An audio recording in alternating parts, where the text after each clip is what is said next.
Welcome to another episode of the Meal Prep Monday podcast. I'm your host and founder of Prep Dish, Allison Schaaf. Today, I'm talking about eating seasonally. I have 3 ideas to help you eat more seasonally. And I wanted to talk first about the inspiration behind this episode. I recently purchased not a bag of cherries, but the first bag of cherries of the season. I always look forward to having fresh cherries, and those are one of the kind of few remaining fruits that you can only get seasonally. I feel like anymore, most produce is available year round at the grocery store, and maybe there are in some areas, but here I feel like cherries we can't quite get year round. So I was excited to see them back on the shelves and thought, gosh, it would be good to talk about this on the podcast, just because I find that myself personally, because I'm doing most of my grocery ordering online, I'm not as tapped into what's on the grocery store shelves. The only reason I saw the cherries is I recently had to go into a grocery store and I noticed they were on the shelves. So I was thinking, gosh, this might be a good chance to do an episode reminding people to tap into what is available now and not overlook some of these items like cherries that may not be available year round, especially if you are an online shopper like I am. Okay, so I have 3 different tips written down here for how to make sure that you're eating more seasonally. So number 1 is making a trip to the local farmers market. Farmers markets are a great way, obviously, to promote your local farmers, but also to make sure you're eating more seasonally. Right now, I am not in a season of my life where it's realistic to go every week to the farmers market, although that would be lovely. And if you can, awesome, do it. However, I do think it's probably time for me to schedule another trip. It's been a while since I've been to the farmers market. The boys love going. So if that's you, if you haven't been to a farmer's market in a while, ever, depending on where you live, and I don't know if you haven't visited or if you're even traveling this summer, like that would be a fun thing to do. That is something I'm trying to think the last time I went to the local farmer's market, and it's been a while, but when we were traveling a few months ago, we stopped in. There was a farmer's market one day when we were in Princeton, New Jersey, and we, picked up some local apples and different things. So schedule that trip to the farmer's market, see what's in season, support your local farmers. That's a great way to really see what produce is in season right now. Okay. And then the second tip is just to go to your grocery store, and probably this is going to be an in-person visit. I don't know. I know sometimes when I log in and order my groceries online, like it will, the home screen will show kind of different specials and things. So maybe you could poke around and it'll show you the local items. But I think this is something that an in-person visit is going to help you see what is on the shelves. Many grocery stores will highlight if something's local. So maybe just look out for some of those local signs, or even just seasonal. It doesn't necessarily have to be local. So for example, the cherries, that's, how I found out is I walked into a store and, they weren't local, but they're seasonal. So, every now and then actually physically going into the grocery store, I'm a big fan of having systems in place for meals and groceries and all of that. But I think there's also something to be said for having some space for, straying from that for things like, discovering that, oh boy, cherries are back in season. And I keep using that as the example because they're literally sitting right in front of me because I was just snacking on them. But of course, it's, there's a wide range of different fruits and vegetables and produce that you can only get certain times of the year. So it's good to check in to see what's on the shelves of your grocery store. Okay. And then the third tip is to grow your own, and realizing that this time of year, it's a little harder to get started if you haven't already, although things like windowsill herb garden or some things like that, there's always something that you can start any time of the year.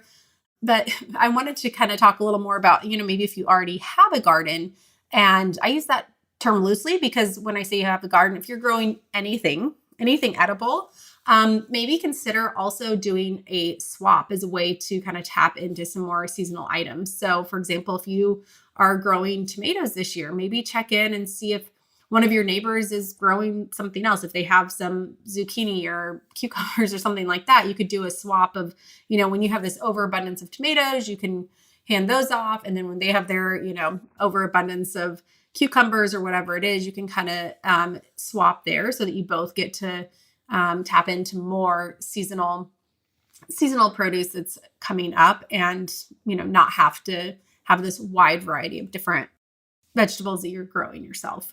I did want to mention, I think I'll probably do another episode on this as it develops, but one thing that we are in the works of doing is creating what's called a food forest. And we end up being behind. So we have the fence set up. It's a really high fence to keep the deer out with some gates and everything. And we are hoping, because it's going to include some fruit trees, we're really hoping to get those started this spring, because those are going to take probably 5+ years, I think, are most fruit trees before they start producing. That did not happen. So those will not be planted. I don't know if you can plant those in the fall, if we'll have to wait till next spring. This is really my husband's brainchild, not mine. But we are planning to do, and the idea behind the food forest is you have, fruit trees and vegetables, everything kind of is, items that work well with the area that you live in and also that work well together. So hopefully that we may still try. I think there's a few things we can do later in the year. So we may try and do something still this year, but I think a lot of it will be next year and, future years as we go.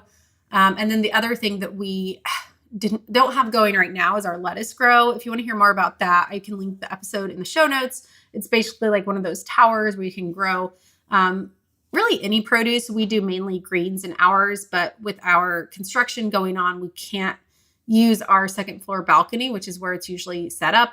Setting it up on ground level is a little dicey because of the deer. So hopefully in a few months we can get that set back up, but that's a really good way to, have fresh produce available pretty much year round here in Texas with that lettuce grow.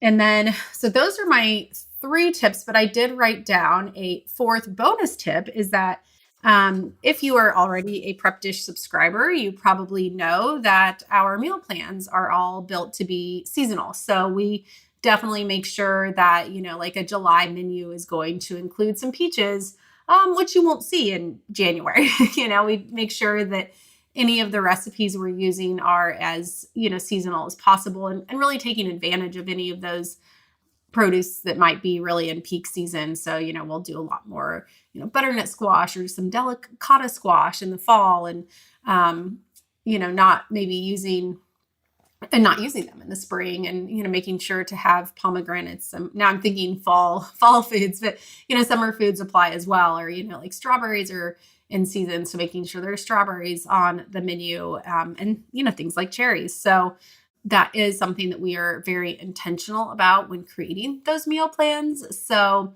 if you are using Prep Dish, then know that even if you have not recently taken an in-person visit to your farmer's market or even grocery store, we are at least helping you out to tap into some of those more seasonal items just by you using those meal plans.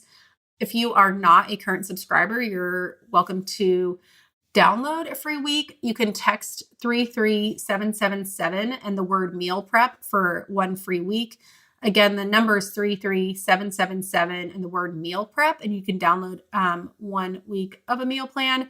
You can also head to prepdish.com/MPM, and that's for a 2-week free trial. So that's going to be the best way to really see all of the different seasonal menus. You can get in and get like the current month of meal plans, and that's where you're going to find a lot of those seasonal items and, taking advantage of when items are at their peak. Again, this is something that I know the recipe developer really looks at a lot. It is a little trickier, and we really do try and be intentional with it, but it is hard because so many things are available year round, but we try to not just use all the items because of that. It is a lot, a tomato is going to be so much better in July or August than, in January. So we definitely try not to rely on using too many fresh, beefsteak tomatoes in the winter as we do coming up in July and August time. So if you are not currently using our plans, this might be a good chance to try those out and see if you can eat a little more seasonally as well. That is all I have for today. If you have been listening to this podcast for a long time and have never left a rating and review, we always appreciate that. It's just a great way for other people to find this podcast. But that's all I have for this week, and I will be back again next Monday with another episode.